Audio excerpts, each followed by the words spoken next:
beginning of my video. Boom! Welcome back to Boring Reviews. Boring land. Oh, just on. kidding. Blasphemer! All Hello, right. Boring Review Nation! Kind of pointless. We know all things. It was over in a snap. We really want it. Alright, we'll be nice. Only you can be a Patreon. Oh my gosh! You don't need to follow the show to be hyped. All right, welcome back to Boring I was Reviews. just in my seat and you don't even let me. He was like scratching his leg. Welcome to Boring Land. Nick here. Gabe. And we hope that you are all safe and sound. We definitely are. No issues right now. But, you know, we got extra time to watch some movies. And so we are here to talk about a film that we reacted to its trailer not too long ago. And what movie is that? Super Deluxe. And I'm not sure. I mean, there's a few theories I can have on why they call it Super Deluxe. But I think one theory is there's just like a super deluxe amount of plots going on and Right. storylines going on in this movie. This movie is, man, it's nuts. I got my notes right here because there's just so much going on in this film. There's so many storylines. So before we get right into it, we're about to get right into it. This review is going to be way different than most because there's no way we can go minute by minute, Right. scene by scene, because there's just so much going on. We're going to miss some of your favorite scenes. If we do, we apologize beforehand. We're going to talk about the things that stood out to us the most. Right. We'll try to go in some kind of order. Right. Like we were just talking about before recording. We're not even sure if this is really a linear story, so we Right. don't really know what the order of this or that is. But let's talk about Super Deluxe. Before we do that, Came though, out last year. major warning, spoiler alert. If you have yeah. not seen this movie, we kind of have to do this backwards because by just giving anything away, you know what I mean? You're going to ruin the movie. So we can't do this without spoilers. So if you haven't seen the movie, obviously most of us around the world are locked down now. Watch the movie. Come back to the review. All right? We'll leave the grade to the end, but we both definitely recommend you watch this movie, okay? It's on Netflix right now. Check it out. You will not be disappointed. And I think the best thing I can say about this movie, to start off without any spoilers, to start off is it's not a waste of your time No. at all. No, it's no. definitely worth your time. So when I started watching, I started doing my notes. Halfway through I stopped because there's just so much going on. But we have these main storylines. So one, we have this married couple, and it seemed like newly married couple Right. who aren't really getting along too well. And it starts off right off the bat. The wife, beautiful actress, Right. she gets this call from her ex, who she actually cared about. She doesn't really care about her husband, like arranged marriage type thing. Right.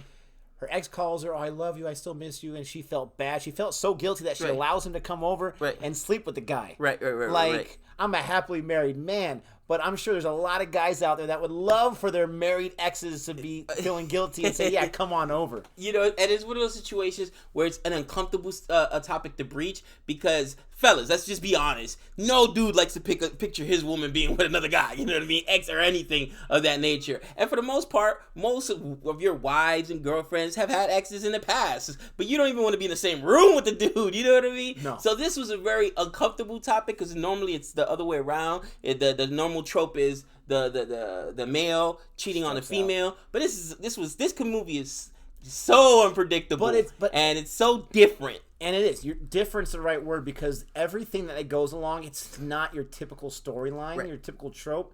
Because not only is it the woman that's cheating on the husband, but she's not really doing it for any other reason besides she feels bad for him. Right, It's not right. because like she's so into him or anything like that. It's Right. not this big old loving romantic affair. It's just she feels bad for him. So Right. yeah, why not? He ends up dying halfway through or near the end of it, and it's so hilarious, but it's so weird and so bizarre because she's sitting there and she's like, "Hello, what's going on?" Dude, you're right. You're right. At first I thought he was faking because I'm like, he's a young dude, so what could Yes. possibly happen? Still want to know what happened to him. We Bad still don't. heart or They something? never explained it. Maybe he had a brain aneurysm. Maybe it's something we missed in the translation but they never explain what happened to him. They just make a joke, or later on in the movie, one of the characters, Berlin, makes a joke like, "Oh, so he got a happy ending, I guess." It's like, you know, it's over. The dude died. I mean, that's just normal. Normally doesn't happen. But it's like, okay, so he dies, right? And then she doesn't know what to do. She freaks out, chooses to hide the body, which was the first thing. I'm like, she hid the body in the fridge. I think their storyline was by far the funniest one. Oh, it was hilarious. There's so many different things going on. And I started off going too slow, so I'm going to go a little fast. But yes, they're hiding the body. First, so husband comes home. He realizes not only did my wife cheat on me, this woman that I was in love with that wasn't really going anywhere, right, but she cheated on me. Guy died. We have these these friends that are having this party, so we're allowing their relatives to stay with us. Yeah. Cat's going crazy. I'll be right back. You keep going. I'm not gonna edit. Just keep going. So in any event, you know, he doesn't know yet at this point that there's a dead dude that his wife was having an affair with upstairs. So he just lets the relatives of his neighbors come upstairs and whatever. And as they're walking around the house doing whatever the thing, open up the fridge, you got a dead body in there. That was just a shock. Like, whoa, what's going on? They crammed like in a mini fridge. They crammed in a mini fridge, you know what I mean? And then, you know, she comes totally clean with it, lets him know what happens, and I'm like, oh man, like he handled that really well. I would not have handled it that well. No, I'll be honest. And they had a great scene later on where he like really vents out his frustrations. Right. But I still would have been trying to beat up the corpse, man. He went in the refrigerator like, what you do? Oh my, what? Give him some of that in the fridge. Well, not just that, but there's these people at their house that they don't know who these people are. This kid, right? He's just like getting to everything. He's trying to get in the fridge and he's like locking it up, and the people are like, "What's the big deal? Alcoholic drinks are inside, or adult beverages are inside." But the dead body's inside, and he eventually locks it so the kid can't get into it. The kid keeps getting nosy. At one point, they get the body out of there, and they're like, okay, we're going to chop into pieces. And neither the wife, she's trying to do a few times, can do it, or the husband. As the wife's trying to do it, the kid walks in and sees the body and sees a knife, and they're like, holy cow, and so she threatens him. Like there is no threat out there, well, right? The funny thing is that first they're talking about how to get rid of the body, right? And then she's like, "Oh, put the body in the bathtub with Google with acid and do this and that." Right away, as they're saying it, I'm thinking, "Oh, that's Breaking Bad." You know what I mean? Yeah. Throw the body in the bathtub. There's like that didn't work out too good. That didn't work out too good. Then chop up the body or whatever. Obviously, they can't do it. He's like, "Stupid Google." If you ended up with a dead body in your house, you had to for some reason get rid of. Okay, how would you get rid of it? Let us know in the comments. How would you get rid of this? Don't let us know in the He comments. said, don't let me know. Hey, This channel gets shut down. But it was hilarious, dude, because I'm like, dude's weapon of choice is the F-bomb. Not in any Indian language, but straight out American English. Not Dude. American. In English, the F-bomb, he loves that word. There's one point where he says it like 30 times in a row. Not really my cup of tea, but man, I mean, he's just so frustrated. And you see what this character, you find out with this character, because again, there's just so much going on in this movie. You find out with this character that he truly had a huge crush on the woman he ended up marrying. Right. And his father tells him it's from a good family, it's going to be a good thing, and he's so excited. But he's kind of standoffish and kind of a jerk, because I can just see him being, nervous around her. She's just so beautiful, and she's not into me. And they go through this whole crazy ordeal. I mean, it gets crazier and crazier. One of my favorite scenes is eventually they put the body in a mattress, and they're trying to get rid of the mattress.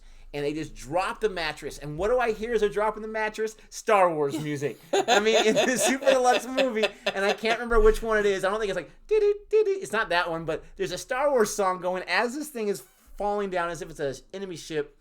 There's so much craziness, but the great thing about the storyline is they're going through this weird, bizarre, tragic experience. Right. The marriage is over, but it brings them closer together because it gives them a reason to actually sit down and talk. Right. She's like, you've got to get out your frustration at one point, and so pretend that you're drunk. That was a great scene. The actor did a fantastic job of getting the water and being like all drunk. And, yeah, he did a real good job. He talked about how like everyone else can get some, but he can't. I mean, he talks about how much of a horse. I mean, he just goes off on her. He definitely goes off on her. And, it's one of those situations where as I'm watching the movie, I'm thinking to myself, like, man, just like Marriage Story, that's one of the things that it reminded me is you feel uncomfortable as you're watching this, especially as a married person. You're like, man, but so many of those things, there's so many truths in there. When she starts telling him like, why, is this guy that much of a hunk or whatever? He's like, well, you burped too loud around me. You're not. At first she says, no, you're fine. And he's like, no, really tell me. Then she lets him have it. Yeah, you know what I mean? And little things that you wouldn't think like,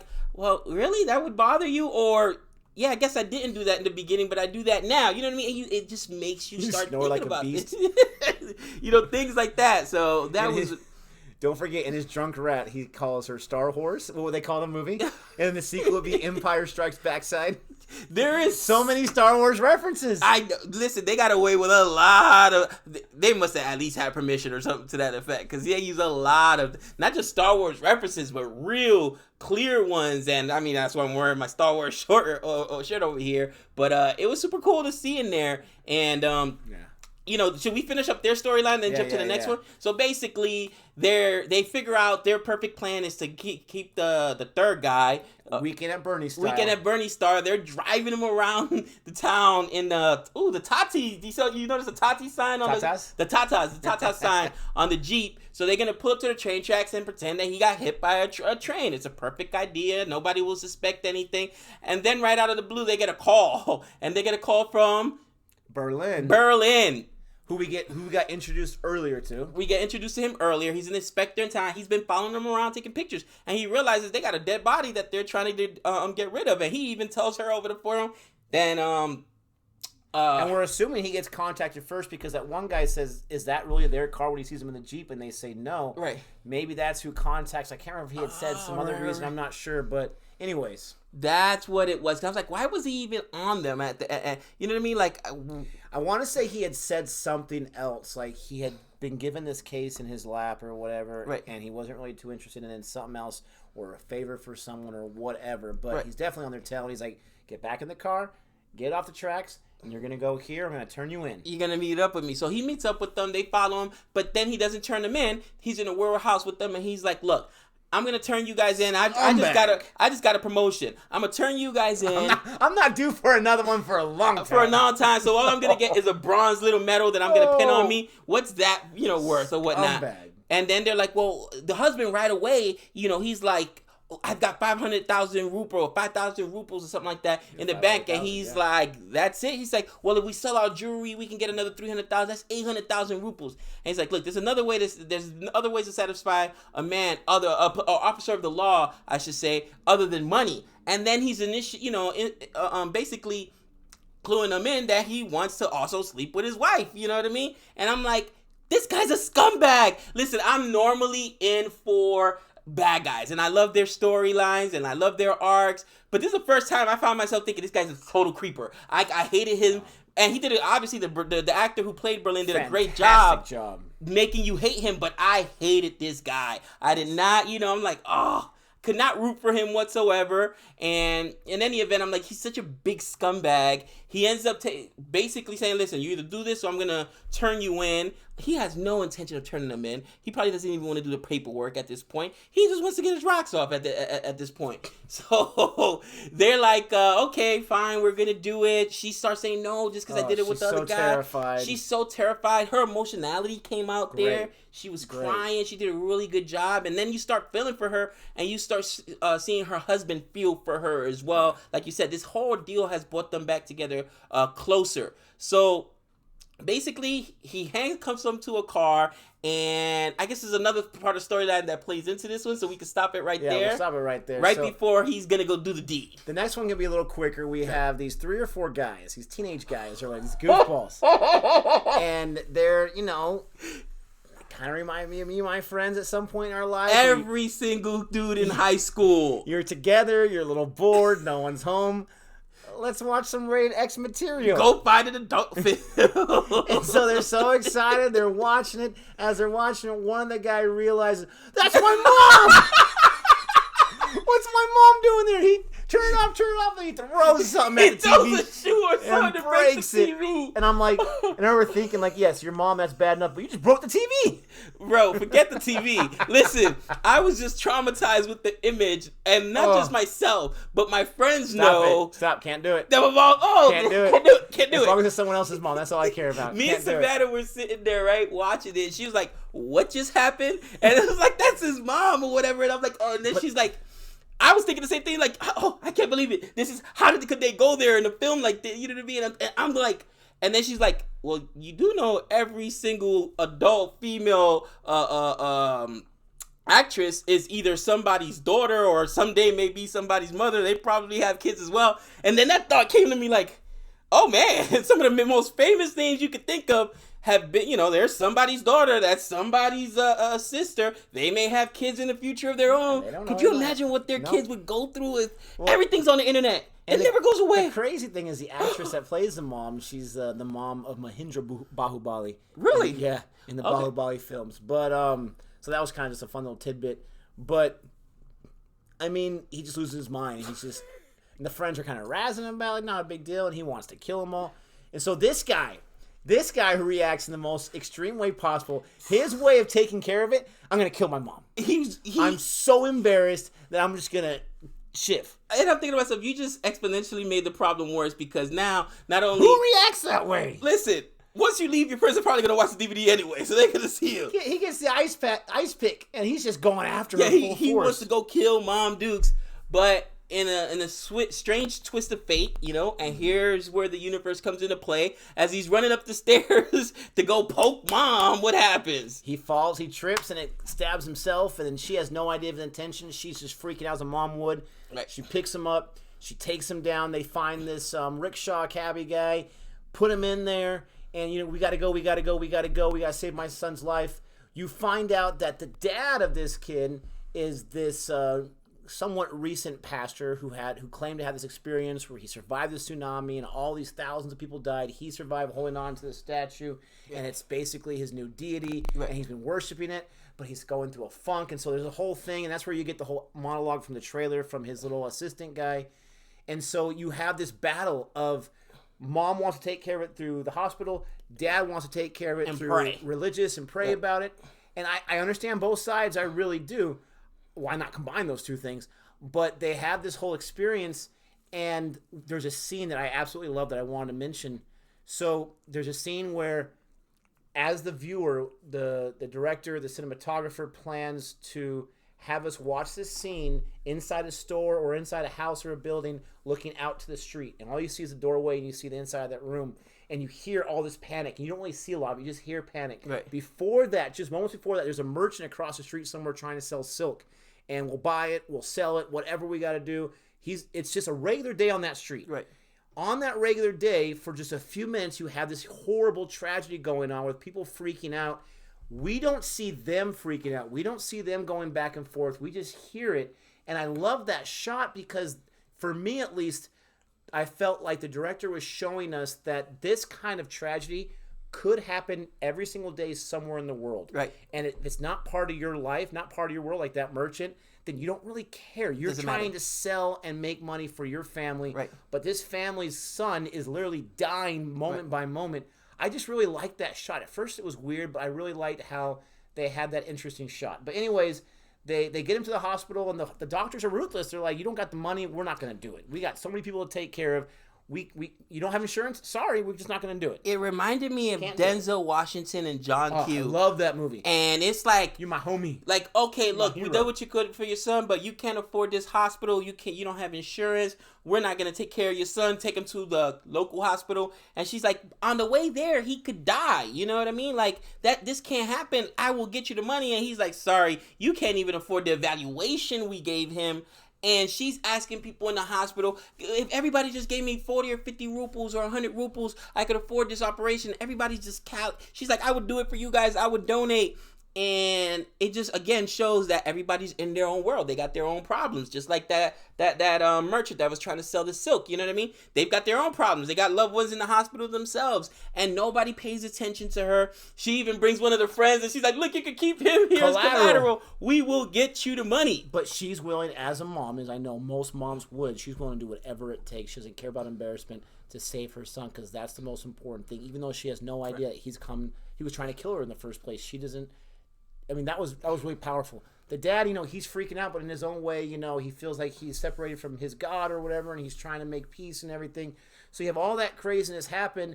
Fast forward a whole lot, and he's getting mad at the statue because nothing's happening. It falls down. There's diamonds in there, and so Right. serendipity, whatever. I think I heard the mom say that the doctors waived the fee anyways. Right. And your God provided you with diamonds, so I'm sure you're happy. So I thought that was cool that they eventually didn't need those diamonds Right. because they waived the fee. Right. But there's one thing I want to talk about, and we've talked about it a little bit. This is a question for them mostly. This is where it maybe it is not linear. Okay, so we see. Well, we'll get to that in the next one. Sorry, the next storyline. But anyways, that's basically that storyline. The boy does get saved. Well, with the statue, not to gloss over that. That wasn't his statue, right? Because he tells a story about getting and maybe I'm misunderstanding it, but he told a story about surviving the flood or whatever. And but didn't somebody else tell that story earlier on? Yeah, that's what I was going to get to, but we haven't got to that storyline yet. Okay. So we'll just jump into it. So Shilpa, who's our main character, I would say, right? Yeah. So, and she's on the cover and the trailer and everything. Played by VJ, and I do not want to. Holy cow! He did a phenomenal job. VJ did. His name is VJ Sapathi. VJ Sapathi did an unbelievable job. I mean, wow! Everyone does a great job, especially the guy who plays Berlin. But this guy puts on a masterclass. This is a masterful performance, and at times it made you, even think about your own. At least for me. It made me think, because one of the hardest things is he comes back and now he's being ostracized by the entire town, right? So he was married, had a baby with his wife. I didn't pick up why he left. 7 years, really disappeared, did. right? He was gone for a long time. Maybe the baby got too real for him and he pieced out. Comes back. And they were saying, like, they never knew that he was going to come back. Like, maybe he'll come back today. Maybe he'll come back today. So his son, who's 7 or 8 years old, is just envision and dream about the day that he's going to meet his father. He has not given up on his dad yet. He just cannot wait to meet him. The wife, she still has hope that, he's going to come back and love me or whatever. All the family's completely disowned him, basically. And the son is this little kid from the trailer. Nick. Fantastic He's going to snap in the picture right over here. The son does an unbelievable job. As a child actor, he is amazing. He won an award, too. At least one, if not more, along with the one that played Shilpa, the actor that played Shilpa. VJ. I mean, and they deserved it. I mean, because those were acting clinics they put on. Holy cow. But I didn't mean to cut you off there. No, you're fine. But when Shilpa gets back, he is now a she. Yeah. She has transitioned to being a woman. That's how she identifies herself. Right. And it's just a big shock to everybody. And even though I knew that character was in the trailer, I didn't know when she was going to pop up. I was just like, oh, this is the husband she's waiting for, the dad. And the cutest thing is the kid he doesn't care. Weird at first, but he doesn't care. He just wants his father so badly. And the thing that's so great about VJ's performance, and it's in throughout the movie, but I feel like the most powerful part with his performance is when he is getting dolled up and freshened up so he can go meet his son's friends at school. And the wife goes in there. His wife goes in, and he's got his wig off. And he's getting freshened up, and you see, he's really balding, and he just doesn't look the same just with that wig. That actor did not, at least I didn't notice 1 second of hesitation or embarrassment being that character in that moment, in that role. VJ was that character of Shilpa, and just completely, the mannerisms, everything, did not skip a beat. That was phenomenal. And that was a really powerful scene because she says to her wife, because the wife is just so heartbroken about, look at the embarrassment you're bringing upon our family, and how am I going to be a woman? And then she says, as a woman, I understand what you're going through. Right. And that's got to be the biggest slap in the face in some way. Now, he's got the coolest wife of all time, the most understanding wife of all time. But I thought, man, this is so ironic. But if you are in his shoes, which I've never been there, if you're in his shoes, he identifies as a woman. She identifies as a woman. She identifies as a woman. And I mean, I honestly, unless you go full tilt with it, you cannot take on a role like that because it has to be absolutely believable. This is like Daniel Day-Lewis style. I can almost guarantee or you. Nawaz. Oh, my man Nawaz. But you cannot break character even for breaks while you're filming this movie because you have to stay in that mindset that I've transitioned and now that I am a woman. Specifically because later on, as a woman or a transgender woman, she gets abused, she gets violated. And even that was so hard to watch, man. It was like, holy cow, I can't believe, you know what I mean? Like, and the emotionality, like, later on, the son even says, did they hurt you? And she says, yes, they hurt me. I mean, hats off. This acting performance is absolutely amazing. Absolutely. And the actor, he plays, vulnerable so well. And then later on, when she's mad at the cops, plays fierce. I mean, this is like the whole, you cannot stop Shilpa when she's ready to get some revenge. But the only reason is because at this point, all she cares about is her son. To defend herself, she will not go there. She doesn't beast out. She doesn't Hulk out. But when, again, that mother's intuition, like you said, all you care about is protecting your child, and fathers as well. he took on basically all the cops that were in there. It was like 5 or 6 cops. They could not stop her, and she just went and cursed Berlin. Cursed Berlin, right? And, Yeah, so she goes with her son to meet his friends. right. The school officers won't let her in because it's an it. I Right. don't want it in here, is what they say. And so she does eventually meet some friends. Afterwards, it is afterwards, right? The son's got to go to the bathroom, so she goes in there with him. And then she's talking to her son. She's trying to get the zipper up. A police officer comes in and just thinks she's a pervert and just starts slapping her. With the stick, Take right. her to the police. That's where she meets Berlin. The same Berlin from earlier with the married couple storyline. Scumbag. I hate Complete this guy. scumbag, and all he thinks about is, and he has no shame. My lucky day. I get to have my pleasure with you. Right. You're gonna do what I say. Come on, come to Berlin. And it's so creepy, and he's just so excited. I mean, that guy definitely commits as well. Yes, he does. And I want to say it was obvious that he knew that Shilpa was at one point a man. Oh yeah, he did. He did not care. He cared about whatever else. Once he found out later on, once the wig was off, he was just like, "Oh, gross! You're disgusting." Come on. Right. But he's such a weird character, and so eventually, to not get arrested, even though she was cleared, and they said, yes, that's the boy's father, she was cleared. Berlin wanted to get his jollies, so takes advantage of her, rapes her for all intents and purposes, Right. gets out. That's when she tells his son, and then not too long after that, she loses the son because the son sees her going to buy a ticket to leave because she can't take this no more. She wants to go back to Bombay where it's a little more, I guess, liberal. Social acceptable. Right. And the son sees that, and so he takes off. So the rest of her storyline is, I got to find my son. Where's my son? I cannot believe my first day with my son, and I lost him. Right. And so that whole thing was interesting. She goes back to the cops, and now she's a different Shilpa, and she's ready to destroy anyone so that she can get her son. That was super powerful. And all Berlin was caring about was getting his jollies again. She's like, no, you don't understand. My son is missing. Like, we'll file the proper paperwork, and then we'll get to it. And he was like, when you wanted favors from me, there was no proper paperwork and no order or procedure to follow. I need you to follow, I need you to get this done now. And then that's when her and Berlin start getting into him. She starts smacking. He starts smacking her with the little stick, and that's when she grabs the stick and he can't get away from him. She pulls off the wig, and that's when he loses it, or I should say Shilpa loses it. The other police officers come and try to restrain her, and they can't do it, and she literally kicks Berlin in the chest, kicks him into a wall. I was like, yes, because I hated him. One of the first bad guys. I completely loathe this guy.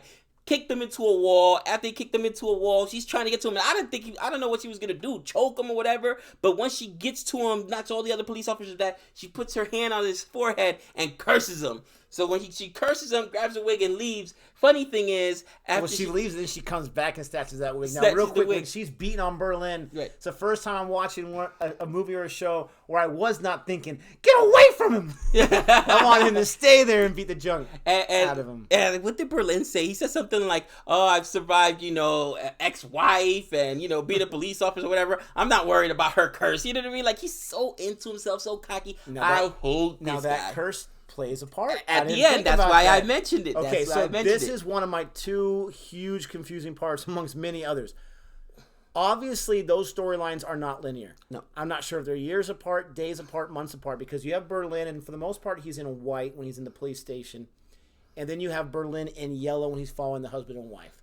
So I thought, okay, there's just different times. But then you have what happens to Berlin with the other boys. That happened the same day. And so it gets kind of confusing. So I wonder, I mean, it's not really important, but definitely different times. But it threw me off. Like, how can Berlin be here and here at the same time as we're watching the story unfold? That was a little too confusing. But the best thing about Shilpa's story is when she gets back, she finds out she doesn't want to go back. The police have to force her because she is too ashamed that she lost her son. She sees that the son had made it back the entire time. Right. And she's so happy kissing him, but also mad. Do you have any idea what kind of trauma you put me through? And then this boy, masterclass actor, pushes her away. So that's exactly how you made us feel. Calls his dad an a-hole. Right. And most powerful part of the entire movie was that interaction between them right there. That's exactly how you made me and mom feel. How do you think? She's like, me and mom accepted you from the day one when you came back. No one else did. And you're going to run out on us? And then Shilpa's like, you know what? I'm sorry. Now she's talking through a wall. I'm so sorry. You're right. I got scared. I'm never going to leave you. And the boy just automatically forgives her, gives her a hug. And he says, oh, wait. I've been dreaming about this forever. What does he do? Adorable. He goes back inside and says, knock on the door like you just arrived. Like, what? Now this is a call to earlier when he was first waiting for his dad at that point to arrive at the house, and he's waiting, and every time somebody else would show up at the door, he'd like, biggest smile, oh, it's not him. Big smile, oh, it's not him. So now finally it's him. He comes out with this big smile. It was such an enduring the shot of the film, I think, and it was awesome. He was great. But that kind of concludes their storyline right there. And again, his wife is so understanding. She's completely amazing. accepts. You see them near the end. You don't hear what they're saying, but just talking. Right. And it's almost as if Shilpa's explaining to her what she's been going through all that time.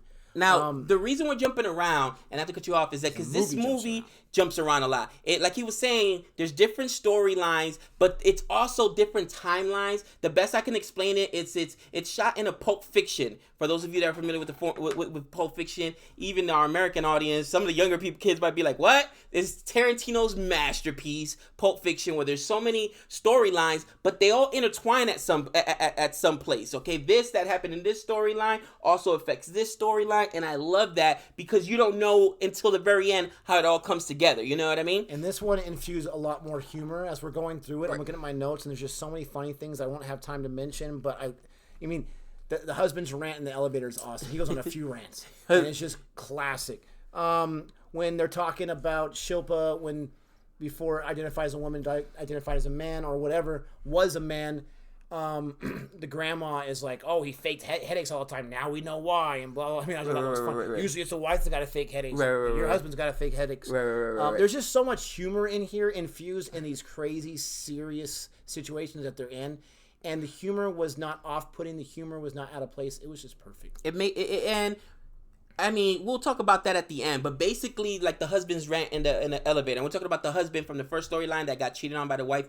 Okay, it's like social commentary. It's like basically talking about what's wrong with the world, and from people prejudging other people for what they look like, that was great. And for people behaving the way they act. Like again, we have that scumbag Berlin. He's so off put by Shilpa, but he was okay to getting her his jollies off with her, knowing she was a transgender woman, right? So again, you're judging people for what they are, but then you're no better. You know what I mean? It's just it's so much. Yeah, he talked about racism is not just this race versus that race. It can be class. It can be caste. Oh yeah, they talk about caste systems as well. So many different things. And you're right. I mentioned that in my notes. I didn't see it right now as we're going through this, but that was great how he relayed that to so many different things. But I think the moment of the movie is where you have Berlin back with the husband and wife, where the wife cheated on the husband in this warehouse.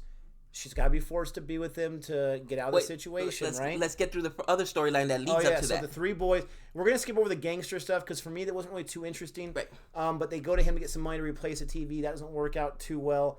And so they go... They end up breaking his TV, so now they got to replace two TVs. So they decide, this pawnbroker, he was nobody when he came here. He's doing okay, this Northie. So we're just going to steal some money from his thing. I know how to get into his house. And so they steal some money. They go to buy a TV, and they find out that it's, money that's not good anymore. Right. It's outdated money. I'm not sure what that is, but money that's not good anymore. And so let's go back and steal it again. And as they do, you get this weird nonsense where they go in there, and they're not stopped by the pawnbroker, but what we assume to be his wife or his daughter, maybe his daughter. And she goes in there, and she's like, what are you guys doing? And they got the money, and then very quickly she takes off her clothes, and she's an alien. Now, and someone mentioned in the comments about it, alien. I forgot about it, but I remember watching the preview. I was like, alien? What are you talking about? I'm so glad I didn't read that comment because that was a super surprise to me. Now, when they pulled out a knife on her, she grabs the knife quickly and jams into the wall. I was like, whoa, what's going on over here? She knows karate or something like that? No, not karate. She's an alien. So... that was the one part of the movie that really threw me for a loop. I completely walked into it surprised. I had no idea what was going on. But then I'm like... everybody, yeah. So what? Even the alien was making like social commentary as well. And it was funny because at one point she said, what do you think? Aliens only visit America? You know what I mean? That was a funny line. And... Independence Day? Again, yeah, exactly what we're talking about. You guys... think that, you know, this world is so big, but ultimately we're all one big part of a system, and you know, you guys are more alike than you think. Talking about how basically the molecules in our body all interact differently, like they're individuals, but when they all work together, it makes us up. And I mean, there was a lot of exposition there, but it was good exposition. And you had that at the end. There's just so much, but I want to focus on the fact that the guys, they get the money. So they clone one of them. She clones one of them so she has a mate forever. Right. Because the pawnbroker is dead. And so the other three, the one clone, the other clone, right? The other three, they go back and they get money. They buy the TV. They're on their little moped. They go in to deliver the TV to the friend's house. As they're going on, the gangster stops. It's like, hey, there's my TV. And they're like, no, we can't give it to you. We got to give it to someone else. Like, I don't care. That's my TV. Right. How am I going to watch that 70s show without it? That 70s show. They make so many obviously has Netflix. I love it. And then the other guy's like, don't worry about it. He's like, we'll buy you a 7-inch. This is 48. We'll get you a 55-inch tomorrow. Amazing. And 55-inch? Amazing. They leave and they replace it. They throw out the old TV. They just go somewhere and they just throw it. And I'm like, they must be throwing on some roof or something no one's going to go to. They throw it. And then you go to the warehouse and it ends up falling down on Berlin as he's trying to make his advance on the wife. And you don't see that coming when you're watching the first time. Don't see it coming. But holy And at cow. this point, the wife, or Berlin has ordered the wife to handcuff her husband to the car, so he can't even stop him, and he's pleading with him, sir, please, don't do this, sir, don't do this. And the TV comes and smacks him right in the head and kills him. And I'm like, that was my favorite part of the movie because I hated Berlin. He was one of the worst bad guys. Okay, the actor did a masterful job. When you can make someone hate you that much in a performance, you right. know you did a good job. We've seen a lot of movies, but I did not want to see that unfold the way it was unfolding. It was so hard to watch. I had no parts of wanting to see that. I don't think anybody did, and I'm glad that the direction took it the way it did. You know what I mean? Like, this guy's not gonna get it, and now it goes back to the curse that was placed on Berlin. Because earlier he was walking on water, and I'm not afraid of anything. And okay, well, again, he tried to have his take advantage, or did earlier, of Shilpa, and now that curse that she put on him in the police station came back to bite him in the rear end as he got killed by that TV that dropped on his head. Right, so now the husband and wife get out of there, and they leave. They set it up so that it looks like Berlin and the other the guy that was cheating with her eventually died during the act. Yeah, we're both in the car or whatnot, and funniest part is they're walking, right? And all this has happened to them. And this is how you can tell their relationship is going to survive this. Because they're talking and he says to her, you know, one guy slept with you and died in the middle. Another guy just thought about sleeping with you and died. I wouldn't touch you with a 10-foot pole. That was the funniest line. And I love how they're hitting each other back. And she hits him a couple times, and he's like this.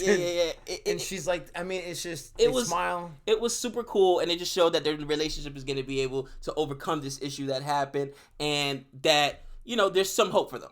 Right. They didn't win $1 million. They didn't get this, but they were able to get out of that horrible situation and move forward now with a better lease on life. Same with the three boys. They end the show going to a porno, and that's really, really clever how. And he says like this porn kind of starts off kind of weird. This guy talking, and then they get into the action. But what the guy's talking about, this whole scientist, whoever created the porn, obviously wanted to teach the viewers before they got into the nasty. Right.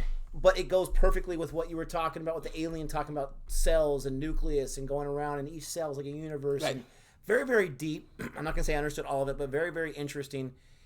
But you had all of these things kind of sew themselves up. The mom talks to the son and is like, hey, I'm still Leela no matter what. That's what I tried.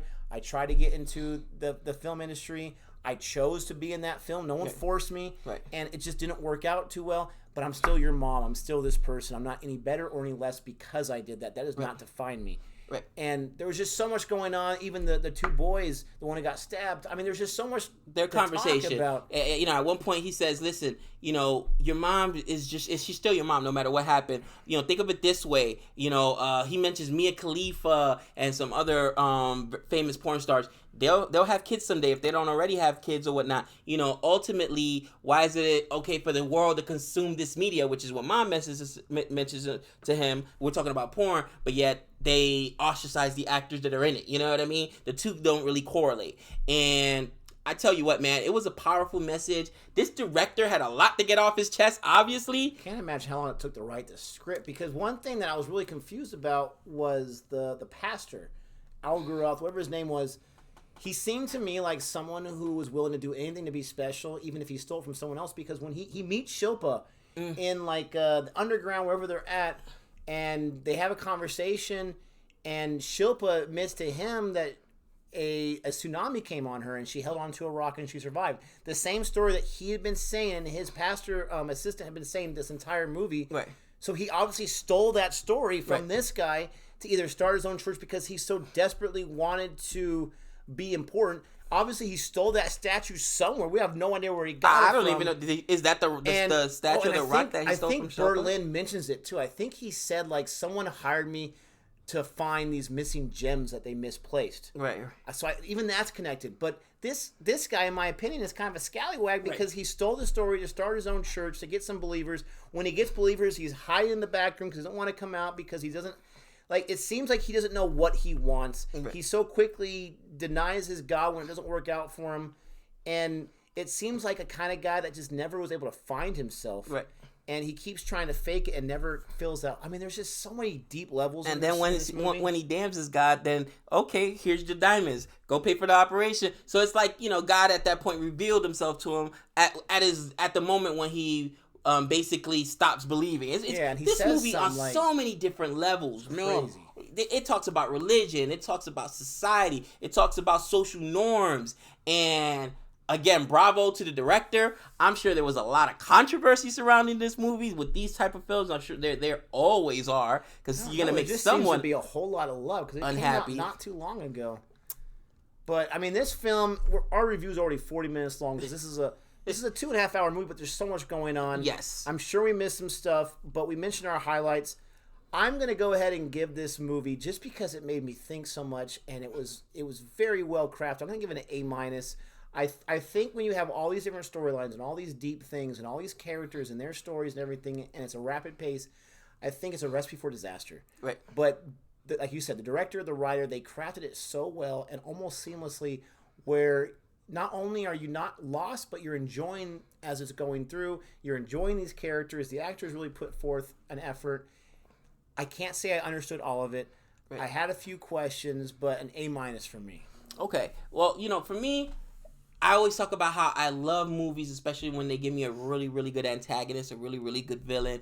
And here they gave a great villain that I absolutely hated, which I'm sure that was the director's point. You know what I mean? If he hates him, then that's a bad thing. Yeah, exactly. If I hate him, man, that's a bad thing. But that was what it was meant to do. I think the film, again, is it's just like holding up a mirror. Here's society. Here's what you all are as a people. It made me really think about myself, what my prejudices are. People who say they don't have a prejudice, come on, stop it. We all have some kind of prejudice, you know what I mean? And do we act on them all the time? No. And we have to be better than that. That kind of say to ourselves, okay, I shouldn't think that way no matter what it is. You know what I mean? You walking down the street. I'll give you a really good example. And this happened to me not too often ago. And I'm walking. I forgot where I was walking. And it's like a huge group of kids, young people. You see a group of young people and you're like, oh man, these kids are like up to no good. Oh, it's the 7-Eleven across from my mom's house. I was going to go see my mom. And come to find out as I pull up, my nephew's over there in that group, and they're just a group of kids going to go play basketball. I mean, definitely out of control. It happens, you know what I mean? And that's where you got to think to yourself. So,